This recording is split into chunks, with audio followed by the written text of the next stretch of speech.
بسم اللہ الرحمن الرحیم۔ السلام علیکم پیارے دوستو، ویڈیو میں آگے بڑھنے سے پہلے آپ سے ایک چھوٹی سی گزارش ہے کہ احادیث مبارکہ، اقوال زرعی، سبق آموز قصے، کہانیوں اور اسلامی واقعات کی ویڈیوز دیکھنے کے لیے ہمارا چینل دستور حیات سبسکرائب کر کے بیل آئیکن کو آل پر کلک کر لیں تاکہ ہماری ہر ویڈیو آپ کو ملتی رہے۔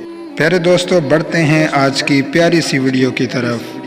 پیارے دوستو، ایک عقل مند نوجوان داناؤں کی محفل میں بیٹھا کرتا تھا۔